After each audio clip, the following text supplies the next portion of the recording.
Hello and welcome to Glorious Miniatures on today, the 21st of May, 2023. We've got another Sunday preview for you, and we'll go through that in just a second. Very quickly, I was supposed to be cutting in a sort of advert for my website right here, but it hasn't quite been finished, so hopefully that'll be next week. But do go check it out.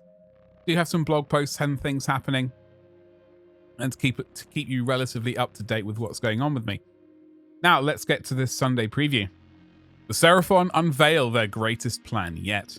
The sky is falling! Oh no, hang on. That's just giant chunks of celestial debris being flung by sorcerous frogs.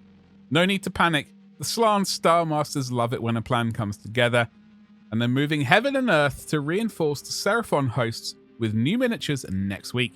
But first, here's This Week in Warhammer. There's a video. As always, I do link this article in the comment in the description below, so if you want to check it out, do check it out. Scroll down. We've got the Battletome Seraphon. After an auspicious first outing in the Seraphon armies set, Battletome Seraphon is being made available to all. This book contains everything you need to play armies of coalesced reptiles and celestial starborn. It contains new and updated rules, war scrolls, and pitched battle profiles for every last Seraphon unit and sub-faction, plus fresh Path to Glory rules. Okay, so the new book, or I guess the one which was contained within that previous box set, is now out this coming week, both in limited and regular formats. As always, frustrate yourself before these scaly sentinels by picking up the limited edition, which features gilt page edges, gold foil blocking, a red ribbon page marker, and a soft touch cover. It is limited to just 400 numbered copies. So if you're desperate for it, make sure you scramble and smash that F5 button. I don't collect Seraphon. I might get one or two here and there just as a little sort of thing to paint. But yeah, no lizard wizards for me in general. But we do have the Slann Starmaster out separately now. Right here. Here he is with his little reptile friends, his magic stick and various things like that on the spindly vines. All Seraphon operate under the command of the Slann Starmasters. These ancient amphibian augurs were created by the Old Ones to ensure the cosmic equation known as the Astro Matrix is not unbalanced and the great plan comes to pass. Their mastery of cosmic energies and spellcasting prowess makes them powerful linchpins for any Seraphon host. Yeah, I do kind of like this mini. I'm not so fond of like the support with just those thin spindly vines. I think I counted them before. I think there are 3 vines holding it up. Maybe there's a 4th one, but it just seems like an accident waiting to happen to me.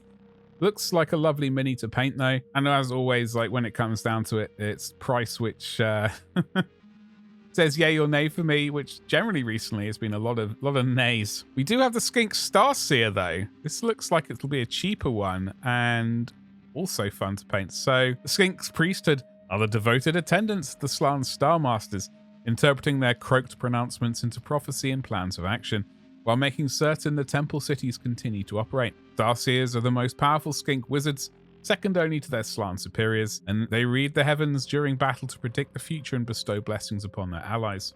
I do kind of like this thing he's floating around on. I've never painted any lizardmen or Seraphon, so I am keen to paint something from the range. This could be it. Who knows? But it looks like fun. It looks slightly more supported than there's. I see one vine holding it up and a couple of bits at the back from this base thing he's floating around on. Doesn't look as spindly, but who knows? And here he is right here. Your viewing pleasure. We've got a Horus Scar Veteran on Agrodon, while mages and sages sling spells from the back lines. The Horus Scar Veterans launch themselves headlong into combat on the back of alpha predators, like the supremely savage Agrodons. Possessed of a barely restrained savagery, rider and mount are like a surge into enemy lines with a ferocious roar. That does look quite, what does this look like? Like a sort of, like one of the larger Velociraptor type things. He's got his saddle on there, which looks incredibly uncomfortable to sit on. And he's got his spear. Maybe there's a different weapon option as well. Yep, it's definitely a new miniature, and new miniatures to rangers are a great thing in general. Along with the Horus Astrolith Bearer. Look at that magnificent sort of banner thing it's carrying. Horus marked by destiny will carry astroliths. Sorry, it's an astrolith, not a banner. Into combat. complex devices covered in astrological symbols, with an orb of purest celestite floating in the middle. They act as conduits for heavenly energies to further empower the Seraphon armies. Okay, so it's a big sort of harnesser of cosmic powers. That looks pretty cool. Maybe this is the one. Maybe this is the miniature for me. Hopefully it's not too expensive. We've got the Agrodon Lancers. Okay, so these were in the box that was released recently. Few shot cavalry are as effective at throwing entire battle lines collapse in fear than the almighty Agrodon Lancers. Agrodons are a particularly vicious breed that becomes frenzied at the first taste of blood, and their Saurus riders take advantage of this trait to carve right through their enemy's vanguard units. So these are also sort of the Velociraptor type things. Yep, they look, I don't know. I think there were 6 in the army box. You have to check out my video top right hand corner to see. Double check on that. And I see we got Croxadors as well. There they are. We got Croxadors right here. These are quite chunky things, as you can see on the screen right now. Croxagor are the most physically imposing of all Seraphon, dwarfing even the ferocious Saurus.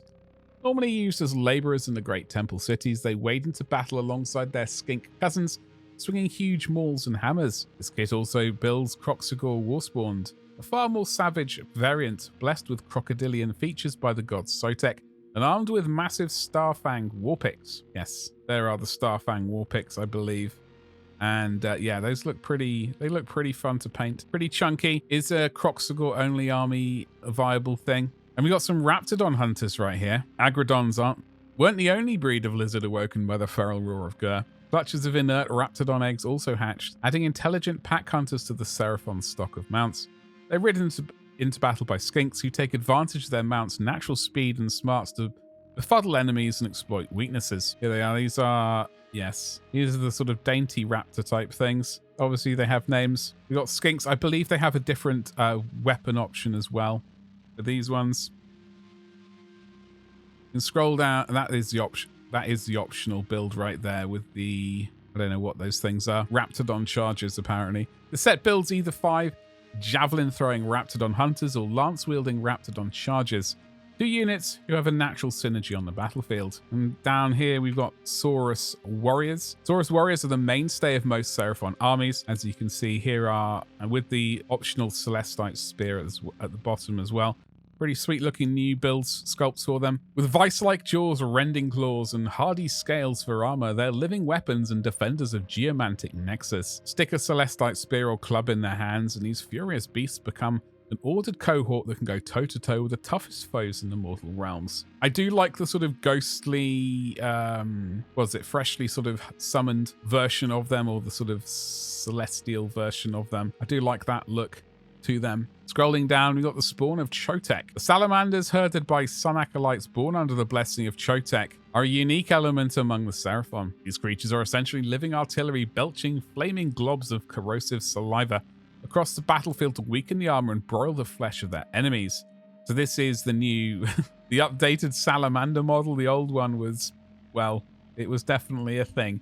I'm glad they're finally upgrading it so you get a bit of sort of artillery. Maybe in the future we'll get some more. I say we, like collectors of Seraphon, will get some more kind of artillery like this. Who knows what that will bring. I do see Warhammer the Horus Heresy.